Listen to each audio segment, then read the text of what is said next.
Será que alguém criou Deus? Será que alguém criou o Criador? Essa é a pergunta que vamos responder hoje. Certa vez, uma senhora da igreja me procurou e disse que a filha adolescente dela tinha feito uma pergunta que ela, mãe, não soube responder. A pergunta foi: quem criou Deus? A mãe ficou meia confusa, meio estupefata com a resposta, sem saber o que dizer. E é muito frequente que a gente enfrente saias justas desse tipo, em que perguntas teológicas difíceis são feitas, especialmente pelos jovens, porque os jovens são contestadores, os jovens gostam de saber a razão para as coisas, os jovens hoje em dia têm muito acesso a informações, e sua curiosidade natural gera esse tipo de questionamento. Além de tudo, existem os amigos que fazem perguntas, que questionam a fé dos jovens cristãos, os professores, especialmente os das universidades, criticam o cristianismo, questionam os jovens nos fundamentos da sua fé. Em suma, é natural que eles venham em busca de informações. Mas, infelizmente, as igrejas não preparam as pessoas para defender a própria fé.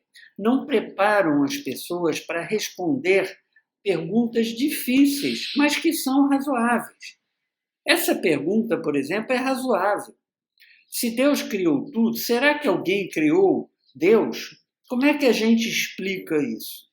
E o pior é que as respostas para essas perguntas existem.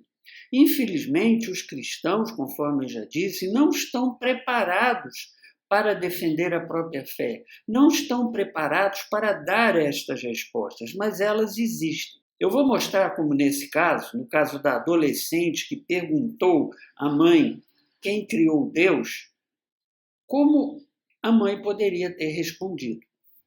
A resposta vem num raciocínio em 2 passos. O primeiro passo é a seguinte: tudo que teve início tem uma causa. Isso é uma coisa óbvia. Qualquer coisa que teve início tem que ter uma razão para esse início. As coisas não começam do nada. De repente não aparece na sua frente um elefante que surgiu do ar. Não. Tem alguma razão para o elefante ter aparecido. Tem alguma causa para explicar por que as coisas estão ali. Porque as coisas aparecem, porque as coisas surgem de repente. Para tudo que surge, há uma causa que explica por que aquela coisa ou aquele ser surgiu. Então, se está diante de você uma obra de arte, um quadro muito bonito, um artista fez o trabalho que gerou aquele quadro. Aquele quadro não apareceu do nada. Houve uma tela, um artista, tintas, etc., que explicam como aquele trabalho, aquela obra de arte apareceu. Se uma planta germinou na terra, é porque uma semente foi lançada. Pode ser que até a semente foi lançada por causas naturais. O vento trouxe a semente de uma outra árvore. Mas há um agente, no caso foi o vento junto com a semente. Essa semente caiu no solo e uma nova planta germina. Há uma causa, há uma explicação. Por exemplo, se alguém pegou uma infecção terrível, como acontece com o Covid agora, é porque há um agente responsável. Pode ser uma bactéria, pode ser um vírus. Alguma coisa é responsável por aquela infecção. E houve alguma contaminação. De alguma forma, a pessoa entrou em contato com aquele agente, com aquela bactéria, com aquele vírus e se infectou. Há uma explicação. A doença não aparece do nada. Portanto, sempre há uma causa para aquilo que surge, para aquilo que aparece. No caso do universo, a ciência explica que houve como que uma explosão, uma expansão muito rápida e repentina de um ovo cósmico de matéria, uma quantidade de matéria que estava comprimido num estágio absolutamente denso e que, de repente, aquilo como que explodiu. Isso é conhecido na ciência como Big Bang.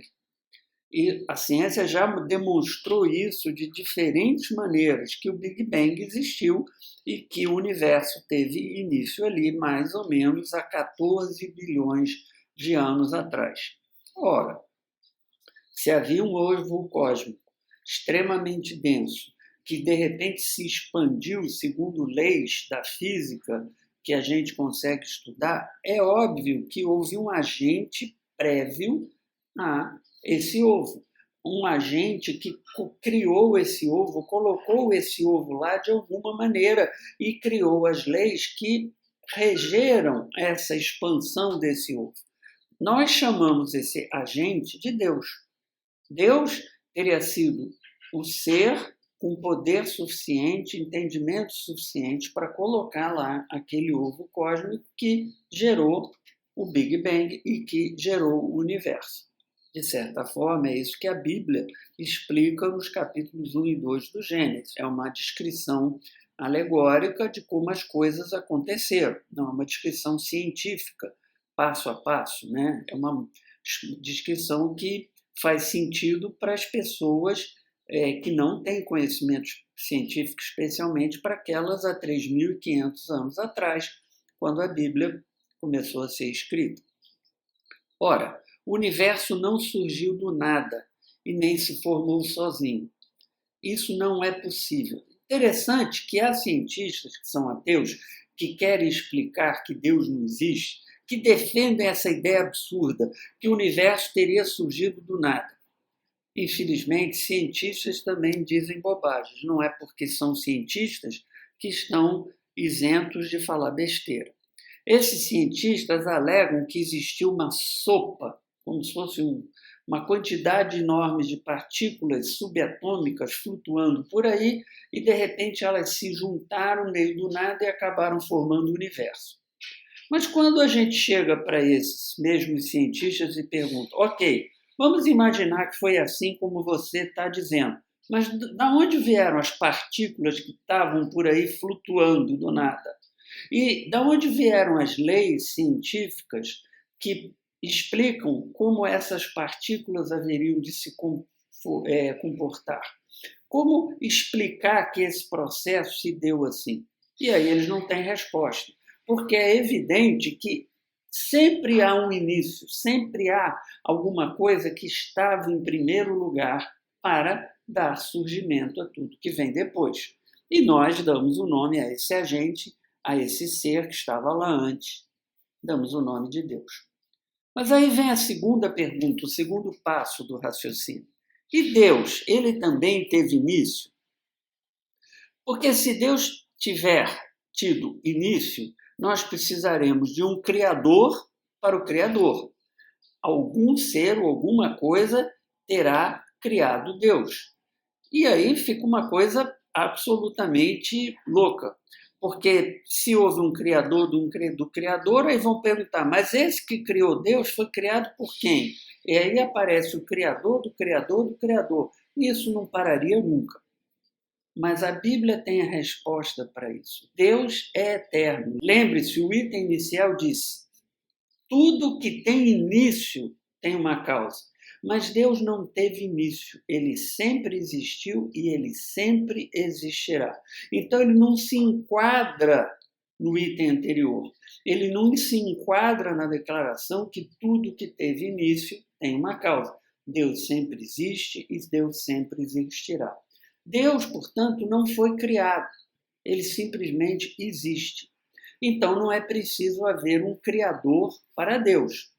E essa é a resposta que aquela mãe deveria ter dado à jovem adolescente que fez a pergunta incômoda, coisa que a mãe não sabia explicar. Mas essa é a resposta. Deus não tem um criador, porque Deus é eterno. Deus não teve o início, portanto, ele não precisa de um criador. Mas ainda há uma pergunta que precisa ser respondida. Alguém poderia dizer, ok, você está dizendo que Deus não teve início, Deus é eterno, não há um criador de Deus. Ok, mas como você demonstra isso? Que não seja apelando para a Bíblia. Porque é claro que se a pessoa ela é ateia, ela não vai aceitar a Bíblia. A Bíblia, para ela, é um livro como qualquer outro. Então, você não pode usar o argumento da Bíblia para defender isso. Mas há uma resposta que não depende da Bíblia para esse tipo de coisa. O universo, ele é formado de 3 dimensões, altura, largura e comprimento, e do tempo. O universo tem 4 dimensões, isso a ciência já explicou. São 4 as dimensões que regem o universo, e o tempo é uma delas. Ora, se o universo foi criado, e sabemos que o universo foi criado porque aconteceu o Big Bang, portanto, foi preciso haver um agente para o Big Bang, conforme eu já expliquei. Se o universo foi criado, o tempo foi criado. E, portanto, quem criou o tempo está fora do tempo. O artista que cria um quadro, ele não está dentro do quadro. Ele criou o quadro, ele está fora do quadro. O quadro é uma criação dele.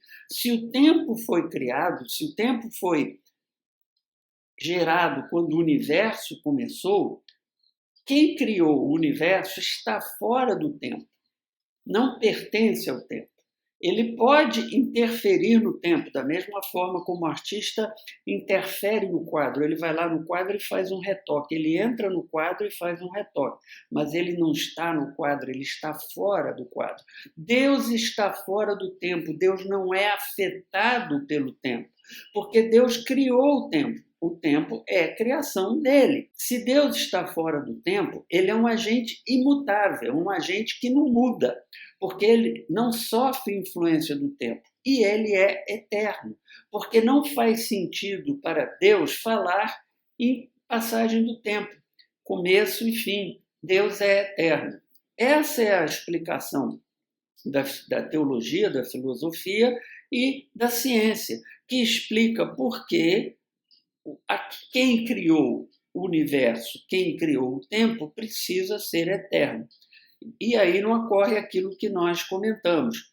Tem o Criador do Criador, o Criador do Criador do Criador, e vai assim e não acaba nunca, porque tem sempre alguém que precisou ser criado. Como Deus é eterno, ele não foi criado. Essa é a explicação que se consegue obter da própria noção de que o universo foi criado. E por isso, Deus não tem um Criador. É isso que tínhamos para falar hoje. Que Deus abençoe a sua vida, que Deus ilumine os seus caminhos e que Deus te dê a paz. Amém.